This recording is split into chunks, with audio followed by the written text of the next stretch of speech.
படம் காதலிக்க நேரமில்லை ரொம்ப எடுத்துக்கோ ப்ரோ. காதலிக்க நேரமில்லை படம் பார்த்துட்டு வரேன். ரொம்ப ஆவரேஜான படமாக போச்சு. எக்ஸ்பெக்டேஷன் வந்து பயங்கரமாக இருந்துச்சு. தீபாவளிக்கு பொங்கலுக்கு நான் பார்க்குற இந்த ஆறாவது படம் ரொம்ப சுமாராக பண்ணது ரொம்ப வருத்தமாக இருக்குது. ஓகே, ஜெயம் ரவி மோகனா மாறிட்டாரு. ஸோ ஏதாவது புதுசாக இருக்கும் இந்த படத்தில் அப்படின்னு பார்த்தீங்கன்னா அதுவுமே இல்லை. சரி, நித்யா மேனனாவது அவங்க வழக்கத்துக்கு மாறா செம்மையாக நடிச்சிருக்க போறாங்கன்னா திருச்சி ட்ரம்பலத்தில் பண்ணல 10% கூட இந்த படத்தில் பண்ணணும்னு நினைக்கிறோம். அந்த பொண்ணை பார்க்கும்போது அழகா இருக்காங்க, கியூட்டான எக்ஸ்பிரஷன்லாம் கொடுத்தா கூட ஆக்டிங் உள்ள ஸ்கோப்புக்குள்ள ஸ்கோர் பண்ணுறதுக்குள்ள அந்த ஸ்க்ரீன் பிளே இல்லாததுனால அவங்களால ஒன்றுமே செய்ய முடியல. ஒரே ஒன்று, அதாவது என்ன சொல்ற டெஸ்ட் மாதிரி குழந்தை பெற்றுக்கிற ட்ரை பண்ணாங்க. அந்த குழந்தை பெற்றுக்கிற அந்த பிரிக்னான்சி அந்த டைமுக்கு என்ன சொல்றாங்கன்னு தெரியல. அந்த பிரிக்னான்சி டைம்ல வந்து அவங்க பண்ற ரியாக்ஷன் தான் பார்த்தா ஒரிஜினல் குழந்தை பெற்றுக்க மாதிரி இருக்கு. மற்ற தவிர எந்த இடத்துலையுமே அவர் ஸ்கோர் பண்றதுக்குள்ள ஸ்பேஸே இல்லை. அதே மாதிரி ரஹ்மான் சாருடைய ரொம்ப ஸ்பேஸ் ரொம்ப கம்மி. அவருக்கு வந்து இந்த இடத்துல இந்த மியூசிக் தான் போடணுங்கிறத வந்து நம்ம வந்து ஃபர்ஸ்ட் வந்து ஷார்ட் வைக்கும் போதே பிளான் பண்ணி வைக்கணும். அந்த பிளான் இல்லாம ஏனோ தானே அப்படியே போயிட்டு இருந்தாலும் அவர் ஏனோ தானே அப்படி வாட்ச் போயிட்டாரு. படத்துல சூப்பர் பாட்டு நம்ம சொல்லலாம். ஏராமனோடைய சாங் வந்து என்ன ஏதோ பாட்டு, அந்த படத்துக்கு அந்த சாங்கை போயிட்டு மாண்டேஜா போய் வச்சு விட்டாங்க. அதுக்கெல்லாம் வந்து பார்த்தீங்கன்னா வைப்ஸ் ஏற்றுற மாதிரி தேட்டர் பெரிய மக்காமிசி கூட வந்து பார்த்தீங்கன்னா சாங் வந்து இளையம் 2K கிட்ஸ்லாம் வந்து எதிர்த்து ஆடுற மாதிரி இருந்துச்சு. இந்த பாட்டு போகுது மாண்டேஜில் போட்டால் எவனுக்கு வந்து அந்த வைப்ஸ் வரும் வரல. சரி, எல்லாம் சொல்லியிருப்பாங்க போல இருக்கு, என்னடா வைப்ஸ் இல்லாமல் போயிடுச்சுன்னு. சரி, ஓகே, எண்டு கார்டில் போட்டுடலாம் அப்படின்னு சொல்லிட்டு எண்டு கார்டில் வந்து புதுசாக ஏராமனையும் தீ ஆட வச்சு அந்த பாட்டு பண்ணியிருக்காங்க. ஸோ எங்கேயுமே கனெக்ட் ஆகலாம் சொல்ல முடியாது. ஒன்றும் மாடர்னாக போயிருங்க, இல்லைன்னா ஃபேமிலி ஓரியன்டா நம்ம மக்களுக்கு தமிழ்நாடு மக்கள் கனெக்ட் ஆகிற மாதிரி படம் எடுக்கும். ரெண்டுக்கு இடையில வந்து இந்த படம் போனது மனசு வருத்துவது. கண்டிப்பா அந்த சாய்ஸ் கிடையாது. ஏற்கனவே வந்துட்டாரு, வின்னர் வந்துட்டாருன்னு நினைக்கிறேன். இதுக்கு அடுத்து பார்த்தீங்கன்னா நேசிப்பாயா இருக்குது, அப்புறம் வந்து தருணம் இருக்குது. அதை வந்து வின்னர் வந்து சந்தானம் தான், மதகஜராஜா தான் வின்னர் நான் சொல்ல முடியும்.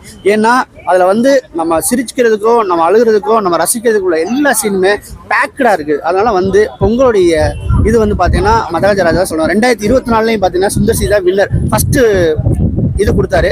இந்த 2025 பார்த்தீங்கன்னா அவர் மூலமாக தான் தமிழ் சினிமாவுக்கு வந்து முதல் விக்டரி வந்து பதிவாயிருக்குது. அது வந்து ரொம்ப சந்தோஷம்.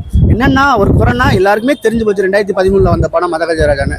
அவர் என்ன செஞ்சுக்கணும், அவர் ஒரு மறைக்கிற மாதிரி என்ன செஞ்சுக்கலாம்னா 2013 போட்டுட்டே படத்தை ஸ்டார்ட் பண்ணியிருந்தாங்கன்னா ஒரு கார்டு, ஜஸ்ட் ஒரு கார்டு 2013 அப்படின்னு போட்டு படத்தை ஆரம்பிச்சோம்னா அதில் கரெக்டாக இருக்கும். இந்த பசங்கள்லாம் அந்த 4 பேரும் இப்போ என்ன மாதிரி இருக்காங்க 2025 சொல்லிட்டு சின்ன சின்ன கிளிப்பிங்ஸ். ஏங்க எவ்வளோ பணம் செலவு பண்ணிட்டோம், ஒரு 10 லட்ச ரூபா 20 லட்ச ரூபா போனால் போயிட்டு போகுதுன்னு சொல்லிட்டு 2020 இந்த பசங்களாம் எப்படி பண்ணாங்கன்னா அவர் ஸ்டைலில் ஒரு காமெடியாக சொல்லியிருந்தாங்கன்னா பார்த்தா இன்னும் எங்கேயோ போயிருக்கும், அந்த மாதிரி பண்ணியிருக்கும். பட் இப்போ வந்து மோசம் கிடையாது, மதகராஜா தான் வின்னர்.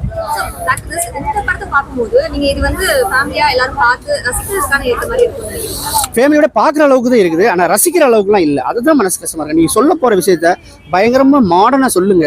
மாடர்னாக சொல்லும் போது பார்த்தீங்கன்னா நமக்கு தெரியாத விஷயங்களை வந்து உள்ளே பூத்துங்க. இதெல்லாம் அவனுக்கு தெரியாதுடா, டெஸ்ட் பேப்லாம் அவங்களுக்கு தெரியாதுடா அப்படின்னா அது கிடையாது, தெரியும் இல்லையா? ஸோ அதே மாதிரியே கேம் மேரேஜ் தெரியாதுடா, தெரியும். எல்லாமே தெரிஞ்சதே நீங்கள் காமிக்கும் போது உங்களுக்கு வந்து இது என்ன ரிப்பீட்டட்லின்னு சொல்லுவோம் இல்லையா, ஏற்கனவே வந்த கதடா அப்படிங்கிற மாதிரி நம்ம அப்படி தான் முத்திர குத்துற வேண்டியது இருக்கு. அஸ் அ டேரக்டராக ஜெயிச்சிட்டாங்க, சினிமாட்டோகிராஃபர் விளையாண்டுருக்காரு. ஏராமன் சாருக்கு ஸ்கோர் பண்ணுறதுக்குள்ள ஹோப்பே கொடுக்கல, அதுக்குள்ள ஸ்பேஸே கொடுக்கல. அதனால வந்து படம் ஆவரேஜ். ஃபேமிலியோட பார்க்கலாம். அவங்களுக்கெல்லாம் மியூசிக் அந்த சாங்காகவே நான் படம் பார்க்கலாம். ஏன்னா அது அந்த சாங் கேட்கும் போது அந்த வாய்ஸ் கேட்கும் போது கூஸ் தான். ஃபேமிலியா பார்க்கலாம்.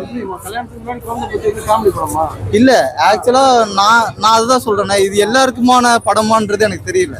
இப்ப எனக்கு இது கனெக்ட் ஆச்சுன்னா எனக்கு கனெக்ட் ஆகல, நான் ஓகேன்னு தான் சொன்னேன்.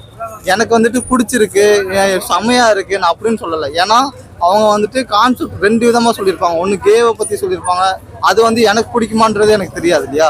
அதே மாதிரி டெஸ்ட் பேபின்னு சொல்லிட்டு ஒரு கான்செப்ட் கொண்டு வந்தாங்க, அது வந்துட்டு எல்லாருக்குமான்றதுன்னு எனக்கு தெரியாது. ஏன்னா ஒவ்வொருத்தவங்களுடைய கான்செப்ட் ஒன்று இருக்கும். இப்போ எனக்கு வந்துட்டு ஒரு நான் வந்துட்டு இப்போ நான் எக்ஸாம்பிள் நான் சொல்கிறேன்னா எனக்கு என்னுடைய வாழ்க்கையில் நான் ஒரு இது பண்ணணும்னு நான் நினைப்பேன். இப்போ நீங்கள் கேட்டீங்களே கல்யாணத்துக்கு முன்னாடி வந்துட்டு அந்த கன்சீவ் எப்படி ஆவாங்கன்னு உங்களுக்கு தெரியுமா? பார்த்துருப்பீங்க. ஆனால் எப்படி கன்சீவ் ஆகிருப்பாங்க? இல்லை அதுதான் நான் ஸ்டோரி லைனை நான் வந்துட்டு நான் ரிவீல் பண்ண வேணாம்னு நான் நினைக்கிறேன். ஆனா அதுதான் சொல்றேனே, இல்ல அதுதான் நான் சொல்றேன். என்ன சொல்றேன்னா எனக்கு ஓகே தான், நான் படம் நல்லா இருக்குன்னு நான் சொல்லவே இல்லை.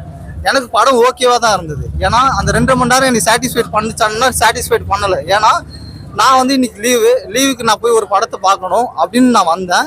எனக்கு கெட்டு போறது அது ஒரு காரணம், நம்ம ஒரு காரணமா இருக்கும். அதுதான் சொல்றேனே, நான் சொன்னதுமே அதுதான். படத்தோடைய நான் கான்செப்ட் புதுசா இருந்ததே தவிர அது என்னைய வந்துட்டு சாட்டிஸ்ஃபைட் பண்ணுச்சானா இல்லைன்னு தான் நான் சொன்னேன். அதுக்காக தான்